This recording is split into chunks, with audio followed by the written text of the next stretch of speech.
Hello friends, welcome to my YouTube channel travel with Nilanko. তো আজকের এই ভিডিওটিতে আমি দেখাবো কি করে খুব অল্প খরচে ও দুদিনের ছুটিতে নিউ দীঘা এবং তার পার্শ্ববর্তী সাইট সিনগুলি ঘুরে দেখা যায়। আপনাদের সুবিধার জন্য ভিডিওটিতে আমি ট্রেনের টাইম টেবিল, আইটিনারি ও খরচও দিয়ে রাখলাম। চলুন তাহলে ভিডিওটি শুরু করছি। ভোরবেলাতেই আমরা রওনা দিই হাওড়া স্টেশনের জন্য। সকাল 6:45 তাম্রলিপ্ত এক্সপ্রেস ধরতে 10:20 নাগাদ দীঘা স্টেশনে পৌঁছে আমরা বাইরেই ব্রেকফাস্ট সেরে নিই। এরপর হোটেল খুঁজে চেক ইন করে নিই।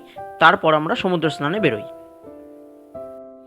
দীঘাতে সবসময় হোটেল অ্যাভেলেবেল থাকে, তো আপনারা চাইলে সেখানে গিয়েই আপনাদের পছন্দ মতো হোটেল বুক করে নিতে পারেন।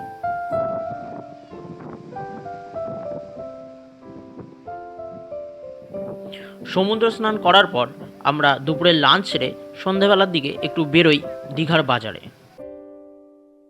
পরদিন সকাল 9টার সময় হোটেলেই ব্রেকফাস্ট সেরে আমরা চেক আউট করে যাই হোটেল থেকে এবং রওনা দিই উদয়পুরের উদ্দেশ্যে।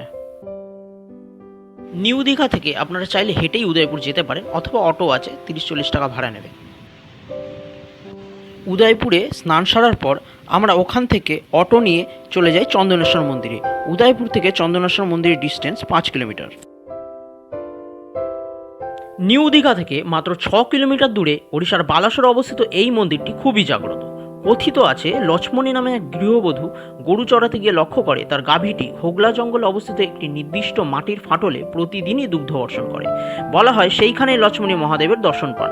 পরবর্তীকালে গ্রামবাসীরা সেইখানেই মহাদেবের মন্দির স্থাপন করেন এবং বলা হয় বাবার আদেশানুসারে এখানে বাবা নিরাকার রূপে পূজিত হন। চন্দনেশ্বর মন্দিরে পুজো দেওয়ার পর আমরা মন্দিরের বাইরেই নিরামিষ হোটেল থেকে আমাদের লাঞ্চ সেরে নিই এবং অটো ধরে রওনা দিই তালসারি বিচের উদ্দেশ্যে। এই তালসারি বিচকেই বলা হয় লাল কাঁকড়ার বিচ। আপনারা এখানে গেলে লাল কাঁকড়াও দেখতে পাবেন।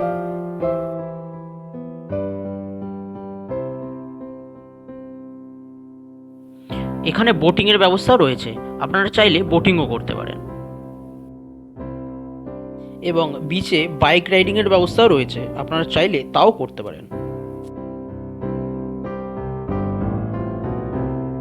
নিরিবিলিতে সমুদ্রের হাওয়া খেতে এবং সমুদ্রকে উপভোগ করতে এই তালসারি বিচ বিশেষ উল্লেখযোগ্য।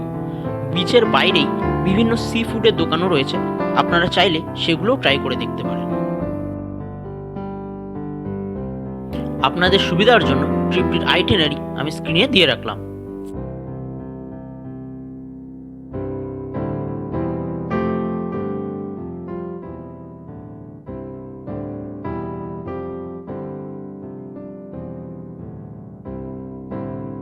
এবং এই ট্রিপে আমাদের খরচের বিবরণও আমি দিয়ে রাখলাম।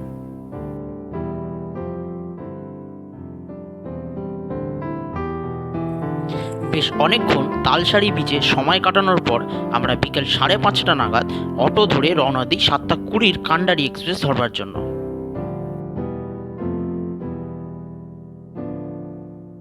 এবং সবশেষে আপনাদেরকে অসংখ্য ধন্যবাদ আমার এই ভিডিওটি দেখার জন্য। এবং আমার এই ভিডিওটি যদি আপনাদের ভালো লেগে থাকে তাহলে অবশ্যই লাইক, কমেন্ট এবং শেয়ার করবেন। এবং আরও ট্রাভেলিং ভিডিও পেতে হলে আমার চ্যানেলটি সাবস্ক্রাইব করে দেবেন এবং বেল আইকনটি প্রেস করে দেবেন। দেখা হচ্ছে নেক্সট ভিডিওতে। ততদিনের জন্য টাটা।